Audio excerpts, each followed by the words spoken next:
When you look at financial statement analysis or analysis of a company in general, one of the least discussed or focused areas is typically what the industry is about, right? We primarily understand number crunching. We primarily understand how the company's financial statements look like. We are not necessarily focusing too much on the industry of the company, without which the numbers will not give us too much of a sense in terms of how does a company perform, right? So one of the major areas that we need to kind of work on, even without going further in terms of number crunching on analysis, is the industry that the company is operating in, and how would you basically look at that industry and what the dynamics of that industry, right? Now, with a few examples, we're going to try and kind of understand why this is an important context and what is a framework that you could apply. Some of these frameworks we probably would have already studied somewhere in the course of our curriculums, but it's important to understand the application of some of those points in the context of analysis of companies, right? Now, before you go ahead, if you think about it, what does this kind of an image bring to your mind? So the broader idea that we get is essentially it's a fort or a castle which is protected by some sort of a, water body. It's difficult to reach there.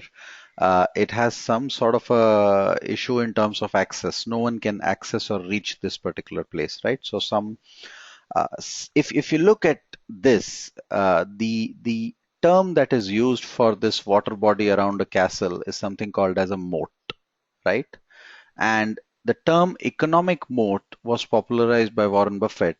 It's essentially referring to a business's ability to maintain competitive advantage over its competitors in order to protect long-term profits and market share, right, from the competing firms that are there. Right now, if you look at some of these businesses, you find that if a business can be disrupted very easily, if a business has a lot of price war that is happening, that is different than, let's say, a business where it is extremely difficult for a competitor to gain meaningful market share by disrupting an existing player, right?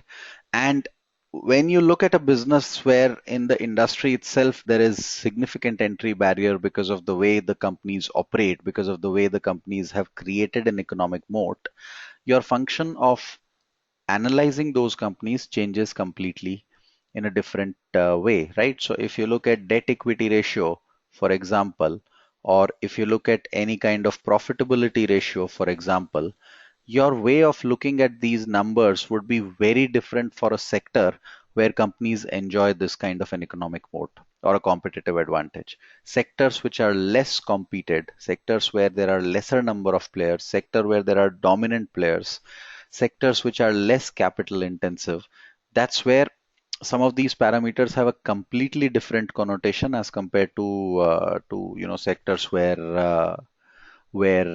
that's not the case. So an airline company, for example, having a debt equity ratio of 2:1 is not the same as an FMCG company or a fast moving consumer goods company having a debt equity ratio of 2:1. On the face of it, the ratio looks the same, right? But because of the difference in the way the industries are structured, because of the difference in the profitability or the way these companies kind of make money, it is incorrect to apply the number just plainly and seeing that 2:1 is, the number in both the cases, right?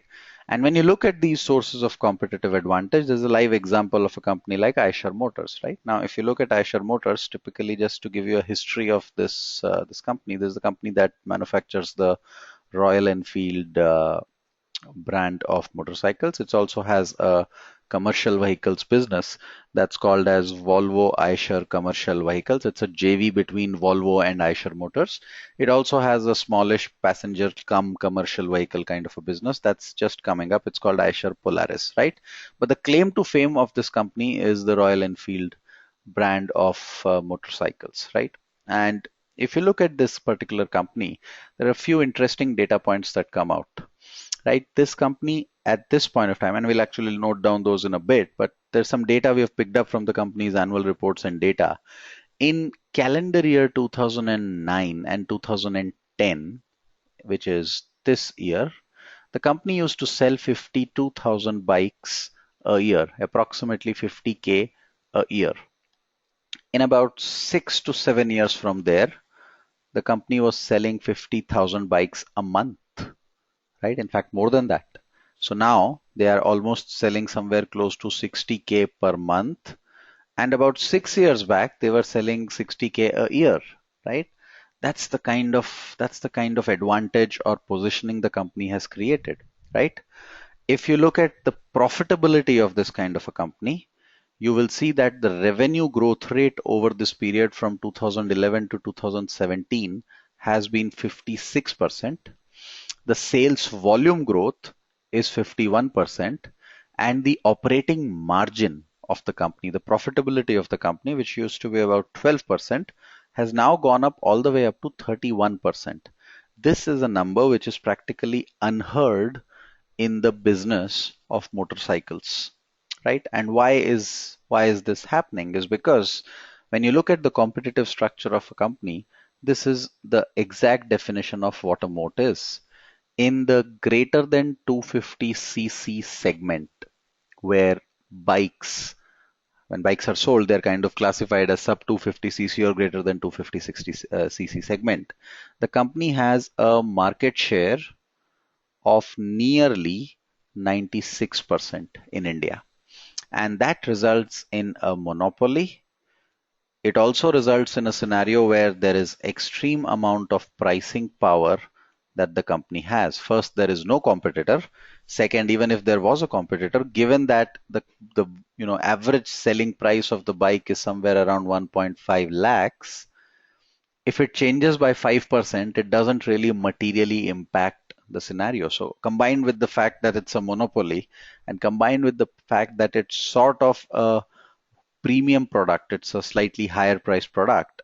What it does is it gives immense pricing power and a monopolistic advantage to the company, which it uses to the core, right? And essentially, that's what has created wealth if you were to analyze this stock. Now, if you're standing in 2011 and analyzing what possibly could be the volumes the company would be selling 5 years, 7 years down the line, it is insane for anyone to have made this kind of prediction. Our mind does not look at these kind of growth numbers and expects that these numbers are achievable.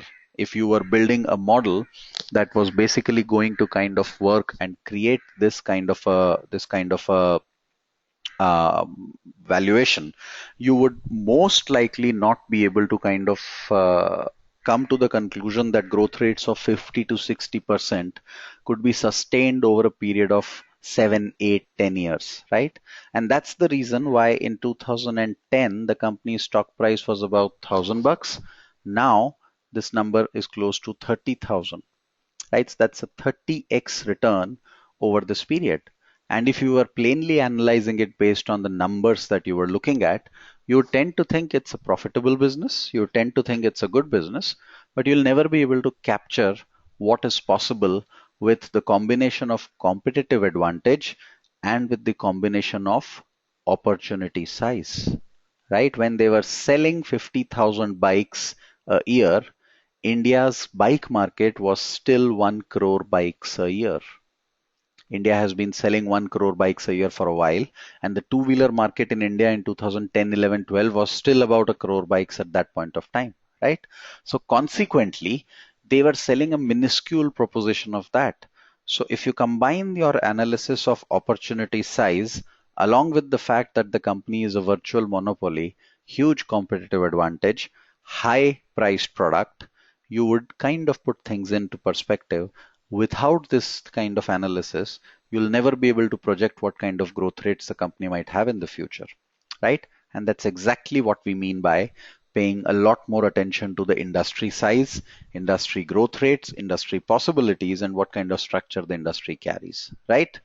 Now, what kind of frameworks could be used in terms of understanding it? One of the most common frameworks that you see is something called as Porter's five forces, right? Now, we would have probably read about Porter's five forces. It's a very simplistic format to apply, but it is an incredibly powerful tool to not only look at what the kind of industry structure is and what kind of things we could expect while doing evaluation of a company, it is extremely important for us to also look at this particular framework and see if we can quantify some of the data out of it, right? Not necessarily quantify always in terms of an exact output that comes up, but at least a sense or range of values that you could get out of it, right? There are 5 of these forces which apply on any industry, right? And the lower these forces are, the better it is. The higher these forces are, the worse it is for the industry, right? And when it is worse for the industry, it's worse for all the players in the industry, right? So take example of these. We start with the first one, which is called intensity of competitive rivalry. How do you gauge intensity of competitive rivalry? If this is high, you would typically see a price war. You will never see players letting each other work at a price, right? When intensity of competitive rivalry is high, you have multiple players stepping into each other's territory, waging a price war against each other. When you wage a price war, it will eat away each other's margins. The consumer is the end beneficiary, but rarely are price wars good. Now, there are extreme circumstances or exceptional cases where sometimes price wars might be beneficial, but in general, price wars will not do well. So if you could think of industries that come to your mind, you'll probably get the name of airlines, you'll probably get the name of e-commerce, you'll probably get the names of telecom, where these are sectors where you will typically have a very high intensity of competitive rivalry, right? Higher is bad. Sectors where this is low. So we just discussed one where essentially there was only one player practically, which is Eicher Motors. There could be other sectors where you're looking at it. For example, you look at some of the specific categories of FMCG. You'll probably find only a few major players exist there. You look at passenger vehicles, for example, some of the categories, less number of players that exist there. You look at airline manufacturers like Boeing and Airbus. There are practically 2 or 3 players there in that industry, right? So these are virtual monopolies or duopolies where pricing is very consistent and in the hands of players. Higher the intensity of competitive rivalry, lower the company's operating margins will be, lower the company's ability to maintain its margins, lower the company's ability to manage any kind of cyclical downturns, right? That's something you need to remember whenever you are analyzing a company. So if a company takes a lot of debt in a sector where there is huge intensity of competitive rivalry, repaying that debt could be a challenge. You think of e-commerce, you think of airlines, you think of telecom, and you'll immediately realize that therein lies the problem, right? The next force that you probably look at is the threat of new entrants, right? When you look at threat of new entrants, this is how easily can anyone get into your business, right? If this is high, so certain segments like e-commerce, there's a huge threat of new entrants. Anyone can come in at any point of time, right? Whereas there are some other sectors like, let's say, banking, where you can't enter without a license, right? So even airlines for that matter, or telecom for that matter, you and I cannot decide to open up a telecom company or an airline company tomorrow. There are regulations in place. There will be some approvals that would be needed. So there, the threat of new entrants is low. Now, when you look at threat of new entrants, when it is low, it is typically because of 3 reasons. The first reason is regulation. So regulation prohibits anyone new to enter the industry, right? These industries will typically enjoy a scenario where they will at least know when a new player is coming in. So all airlines know when a new player will be given a license. All banks know when a new bank will be given a license. Consequently, the competition is there within the industry, but new players will not come in and dent the industry, right? The second reason could be essentially how capital intensive the industry is, right? So if the industry is extremely capital intensive, it takes time to set up something. So for example, a steel industry, if you look at steel industry, it takes about 3 to 4 years to set up a plant. Power plants, it takes 3 to 4 years to set them up. Cement plants, it takes 3 years to set a plant. These companies don't necessarily see capacity coming up very quickly, right? And so consequently, you again kind of reduce this threat of new entrants by ensuring that there is a certain capital intensity to the business. Not everyone can start an airline, right? Not everyone can put up a steel company, but practically a group of bunch of people in a small room could actually launch an e-commerce company, right? Which could be significantly great. So to that extent, I think threat of new entrants being low is is going to kind of safeguard the incumbent players of the industry. The third part could be in terms of the company's own brand or recall or reach. Now, this is what some companies build over a period of time, right? Even if there are temporary dents here or there, and when I mean temporary, it could be a dent for a year and a half. The fact is, just by virtue of the brand that the company has created, it is very difficult to wipe them out. It'll take a Herculean effort to kind of distort and remove the market from their reach, right? Take, for example, the soaps market in India. If you look at the soaps market in India, the largest selling soap in India is a brand called Lifebuoy. The second largest selling soap is Lux, and one of them has 18% market share, followed by another one which has 17. Some of the numbers might have changed in the recent past, but nearly 35% is controlled by these two brands. And both these brands are basically HUL. Hindustan Unilever. So whatever you try to do, it is extraordinarily difficult to get a dent into this market, right? And when I say a dent in this market, it's a meaningful dent in this market. There are other brands that HUL would carry, right? Soft drink making, for example, is not very difficult. Soap manufacturing is not very difficult. The distribution reach creation is difficult. And because of its distribution reach, I and you can enter into soap manufacturing, but we will not be able to create a reach for that soap, right? And that's basically why there is a huge barrier of entry in the FMCG segment. You don't find any players, entering the segment easily. It's usually an element of surprise if you find a new player coming and disrupting an existing guy. And that is why these companies enjoy the kind of margins they have. They are extremely stable, and you find that they get extremely high valuations in the markets, right? Because it's very difficult to dent this network that is there, right? The third part that comes is threat of substitute products. Now, when you look at substitute products, what is extremely interesting to look at is most of the times the substitute product does not come from the the same industry. It's going to be led by technology. And while textbooks teach us examples of honey and sugar or tea and coffee, those are not strictly speaking substitute products, right? A substitute product is which basically does the same job, but probably alters the scope of technology that is used, right? So, mobile phones were a substitute to a part of the computing system that was there. Mobile phones are a substitute to cameras that came in.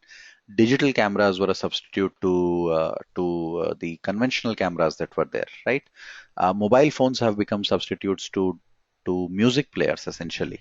So the ease with which a substitute product can come in, if the threat of substitute products is high, that's again going to create a problem, right? Now, always remember that this is the most difficult part of the forces to evaluate, because this threat comes from an external environment. You will never know when it comes. You have to be sitting on the edges of an industry and understanding where is this threat coming from, right? Think of companies. If you're analyzing a company like Reliance Industries, right? What does Reliance do? What is their primary business? Their primary business is oil. They are a petrochemical company. They buy crude oil, they manufacture components of oil, create different components of oil, sell it in the markets. All oil derivatives is what they're selling, right?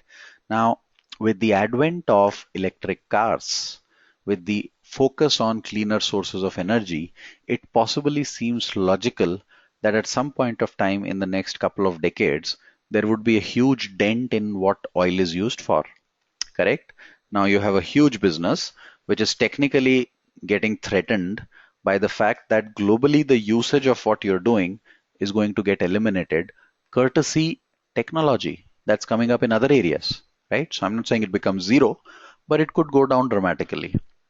And that's why you see that the company has started kind of diversifying in segments which are completely unrelated, right? And they're putting heavy investments in segments which at this point of time may not be their core work, but they want to kind of diversify to that, right? So it's actually difficult to analyze this kind of a force a lot of the times. Some of the companies who do well in these kind of environments in the longer run are companies who are able to capture this threat of substitute products or understand this threat of substitute products. It seems Reliance has understood it, which is why they are kind of diversifying big time into other areas. It seems a company like ITC understands that the whole world is moving towards an anti-tobacco kind of a lobby, right? So they have started diversifying about 10 years ago into multiple domains, hotels, FMCG, etc., right? Threat of substitute products is going to come from areas which are typically not the major segments that you would consider important today.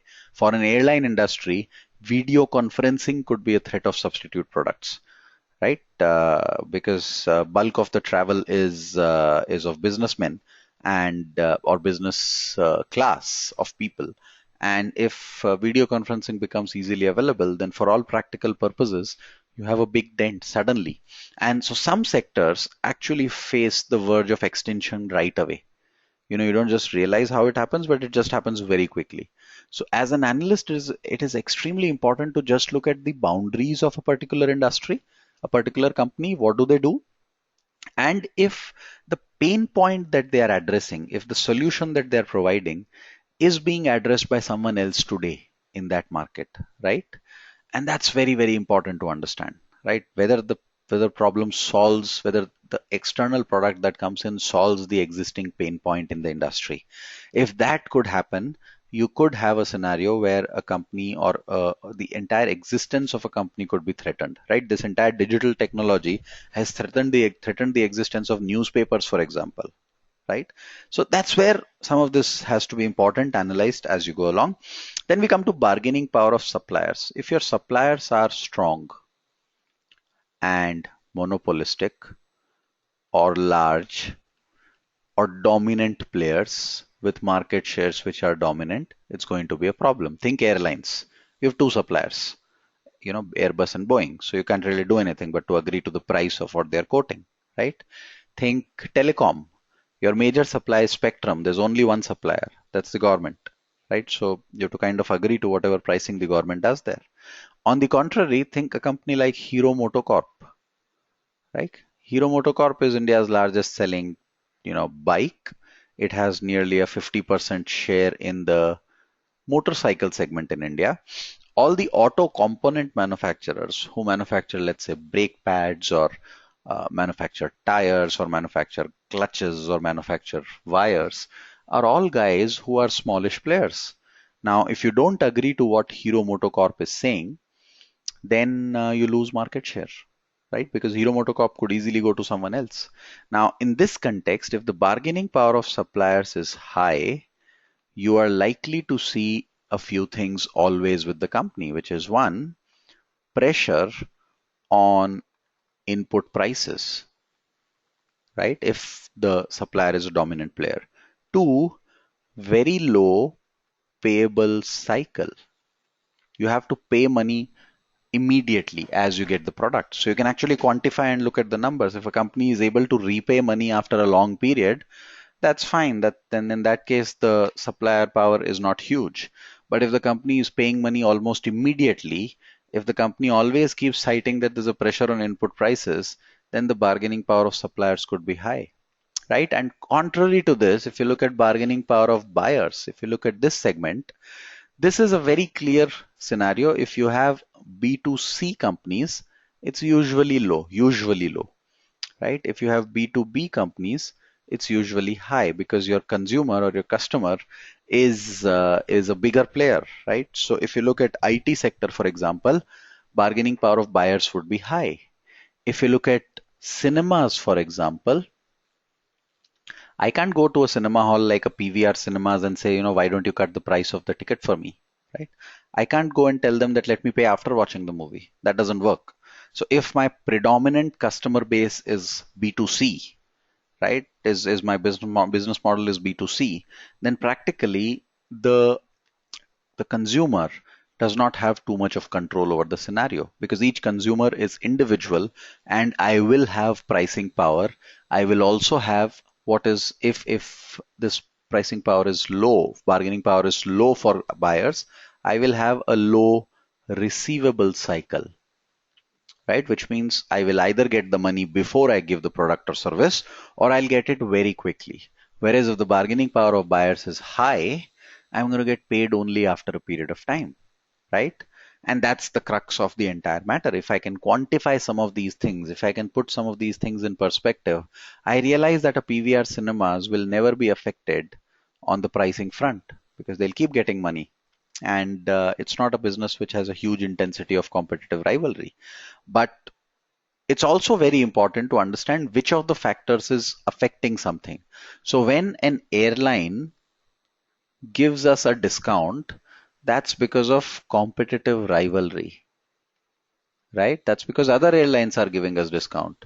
That's not because we have a bargaining power, right? There is no bargaining power that we have with airlines. I can't call a Jet Airways and tell them that, essentially, why don't you cut the ticket price for me? They will not, right? But they are cutting the price of the ticket because there is huge intensity of competitive rivalry. So you have to isolate the reason for the pricing mechanism in the industry. Is it because I can bargain it, or is it because there is huge intensity of competitive rivalry?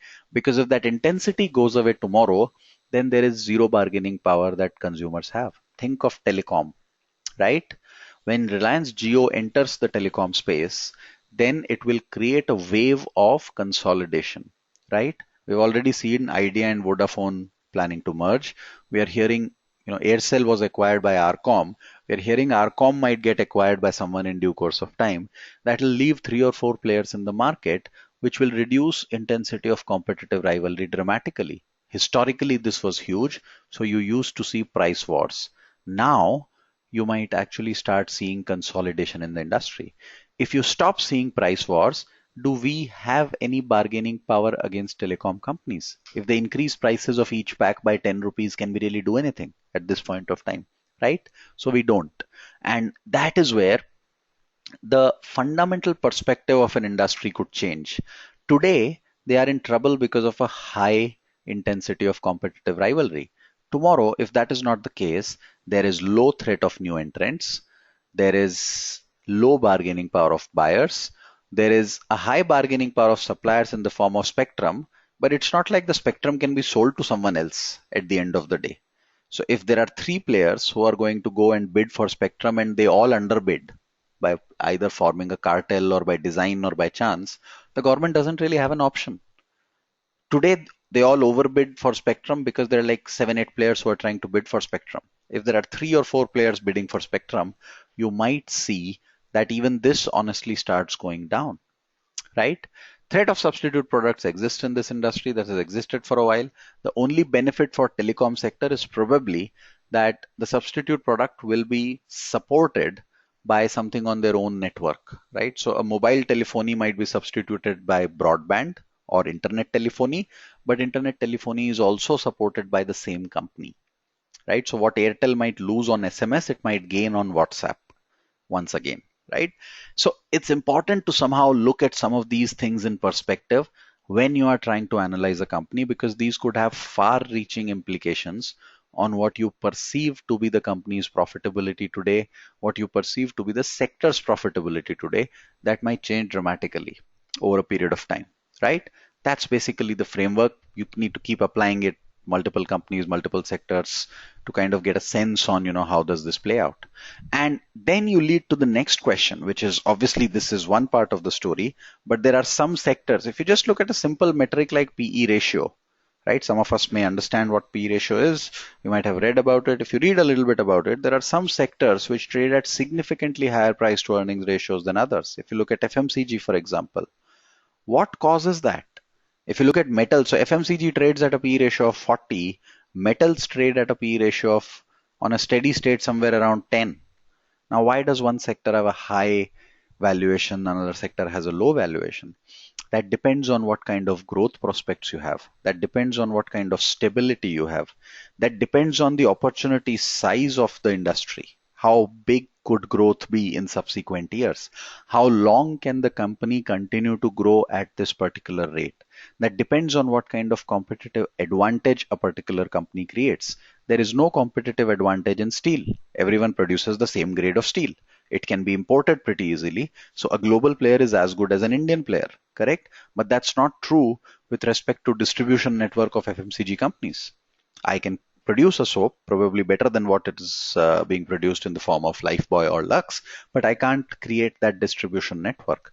That gives the company or the sector a huge competitive advantage in terms of pricing stability. That gives the company a huge advantage in terms of general stability. I can expect that operating margins of these companies will stay at this level for many years. I can't expect that in steel. So in FMCG companies, margins would be stable, right? Even if they move in a 2-3 percentage point kind of a range, right? In steel companies, they could be extremely volatile, right? Because you just don't know what happens there. You don't know when the competitive intensity rises significantly. There is no competitive advantage that you play out, right? Opportunity size could be large, but a lot of the sectors get valuation or get their growth coming from opportunity. So this is also sort of a cycle where huge opportunity can translate into huge growth. May or may not. Some sectors, there is a huge opportunity of growth available in India. You need to kind of understand that when you are evaluating a company in some of those sectors, you could see significantly higher non-linear growth rates, something that we saw in the context of Eicher Motors. There are lots of examples of this. If you look at a company like DMart has had a net profit growth over the last 7 years at 50% each year. So they're growing at an average 50% in the retail segment, which is practically unheard of. First, they're profitable, which is practically unheard in retail segment. Second, their profitability is growing at 50% each year. Now, that's purely because of the size of the opportunity that is existing, right, in terms of the retail space in India. And plus, they seem to have a competitive advantage in what they do, the way they do it, and that is precisely why the company gets a crazy valuation when you compare it to some of the other retail companies. Right? Just to give you an idea, DMart's market capitalization or market value is 50,000 crore as we speak. Whereas if you add up everything else in the retail space, it'll still not add to half of it or approximately 60% of it, right?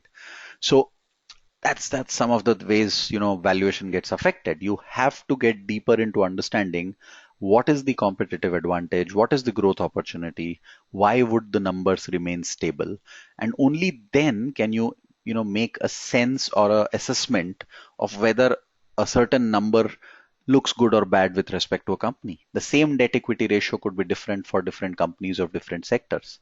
The same interest coverage ratio could mean different things. The same profit margin could mean different things, right? That's exactly what we mean by things that affect valuation. One quick look at what are the sources of these competitive advantage. There are multiple, and there are a few examples that we have mentioned here. So brand could be a source of competitive advantage, right? Apple, Coke, Royal Enfield, these are companies that have created a brand loyalty. Regulation, NTPC, Indian Railways, some of the telecom companies that are there, you can't get anyone to start that immediately. So there is a advantage you carry in those segments. Distribution network, HUL, Pepsi, ITC, right? Look at these companies, the way their distribution network works. Operational efficiency. If you think of analyzing a company like Domino's, remember it operates in two segments. The easiest analysis is that it is in the food segment. But if you analyze it closely, you will realize that Domino's is actually not a food company, or they're not getting valued on food. They are getting valued on logistics. Their their claim to fame is the fact that they can deliver a pizza in 30 minutes. They never say we'll deliver the best pizza. And because of the 30-minute scenario, they have what exists as a logistics network, which is the reason for the value they get. So if you're analyzing this company as a food company or only looking at the food industry or not looking at the logistics angle, you're not going to be able to analyze this quickly or completely, right? The moment there are other players in the logistics segment, there is competition. Historically, this was uncontested, but the moment you have the likes of Swiggy, Food Panda, so on and Zomato, so on and so forth getting into the business, you suddenly see the logistics business getting overcrowded. food logistics essentially, right? Gestation period gives you an advantage. How much time does it take? How much capital does it take? So capital intensity that comes in, right? Low supplier bargaining power. Large market share companies, Hero Motocorp, Maruti, Royal Enfield, your supplier cannot really bargain too much. No ready substitute available. Cement industry, for example, there is no substitute, right? You will use cement for one thing or the other. uh, Royal Enfield, the kind of bike that they have, while in terms of transportation, there is a substitute available, but in 250cc segment, if you're looking for a premium bike, substitutes are minuscule. There aren't too many, right? Cost competitiveness. Look at a company like Maruti. If you analyze Maruti over the last 15 years, it's in a segment which has seen significant competition coming in the last 15 years. Almost every global major has created a brand that competes with Maruti, and Maruti still has 50% market share, right? Which is remarkable. They could only have done it in the face of new guys coming in because they were able to manage their costs. And courtesy this, despite now about 15 models of cars selling in the sub 6 lakh segment, Maruti still maintains their market share and margin. Low customer bargaining power. Look at a company like Bosch. Bosch makes those diesel injection systems, those motors and diesel injection systems that go into diesel engines. So 90% of the commercial vehicle segment buys from Bosch, buys from them. So that's a sort of very low customer bargaining power.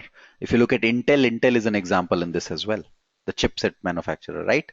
Then there are economies of scale that come up, right? So once you have a bigger economy of scale, you could put electric cars in this as well. You could suddenly change the scale and level of game, right? This is what, if you look at financial statements, is known as operating leverage. Once the scale increases, you suddenly start making better cost efficiencies. You suddenly start enjoying a larger pool of revenues over a specific fixed cost, right? There are also interesting economies of scale that come from the demand side. If you think of it, American Express cards, the more people use American Express cards, the more distributors will be required or merchants will be required to have machines for them or accept them. And that results in more people using it further. The more people who join Facebook will see their friends kind of joining Facebook, and courtesy that more people will join Facebook. So if demand for a particular product increases, you just see more and more people kind of coming in. You could think of it in the context of, let's say, Maruti. When more people bought Maruti, a lot of service centers around Maruti came up, and because a lot of service centers of Maruti are available today, more people have started buying Maruti because you easily find a service center around you, right? And courtesy that, these demand side economies of scale could be significantly advantageous to companies that you see. And final discussion in terms of opportunity size of a sector, right? It's very important when you're evaluating a company to ascertain what kind of growth rates the company could see. If you were to look at hospital beds per 10,000 population, India is at 9. The world average is 3 times us. There are countries which are at 5 times our number or 4 times our number. And essentially, this is a situation that needs to kind of get resolved. As the country develops, you will see sector growth growing at significant pace, which should result in on hospitals basically showing good growth. Go and look at the valuation of some of the hospitals that are trading or available in the stock markets, and you will corroborate the fact that there is a huge opportunity size, there is huge growth available, and it's not necessary each company executes that growth, right? You may or may not have companies that benefit from that growth opportunity available, but theoretically there is a huge potential of growth that is available, right?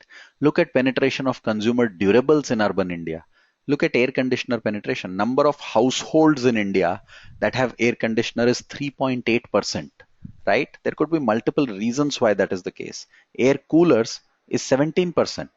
There's one dominant player named Symphony in air coolers, and Symphony trades at crazy valuations purely because of the fact that they are the dominant organized player in this segment, and at a penetration level of 17% of air coolers in the country, as per capita GDP keeps increasing, this is just going to go dramatically higher, right?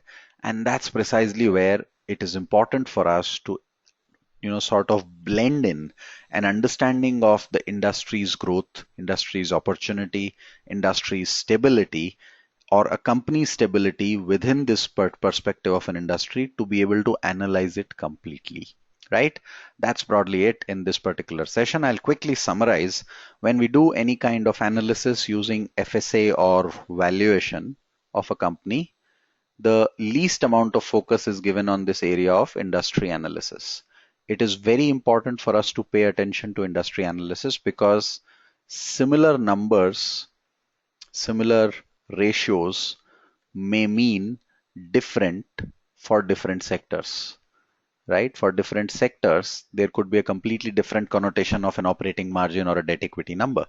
An FMCG company can probably service a debt equity of 2:1 and still be okay. An IT company could service a debt equity of 2:1, still be okay. But an airline may not be able to do that, right? So similar ratios may have different connotation in different sectors.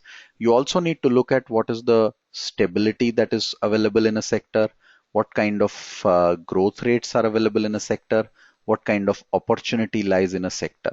You will then need to look at what kind of competitive advantage companies carry in a sector, right? Because if they carry a competitive advantage, their numbers are likely to remain more stable. They are likely to see less volatility in assumptions, right? Whenever you're valuing them, you will see less volatility in assumptions for companies that are stable, for companies that carry competitive advantage. And consequently, there is lesser risk. Risk is less when you're evaluating these companies. In a way, this will play out automatically in some of the parameters that are used to kind of signify risk, things like cost of capital, things like beta, etc. But in general, our attention to industry analysis is less, and that's what we need to kind of focus on. In my opinion, even before you go and touch the numbers of a company, it is very important to understand what industry it comes from, what are the key dynamics of that industry, how do players in the industry make money, how do players in the industry lose money, do a basic porters of that industry to understand if it makes sense that most of these forces are low or high for that particular industry. Only then, only then does it make sense to go ahead and look at numbers of a company and make complete sense of those numbers, because those numbers are extremely dependent on what kind of industry dynamics the company carries, right? That's it in this particular session.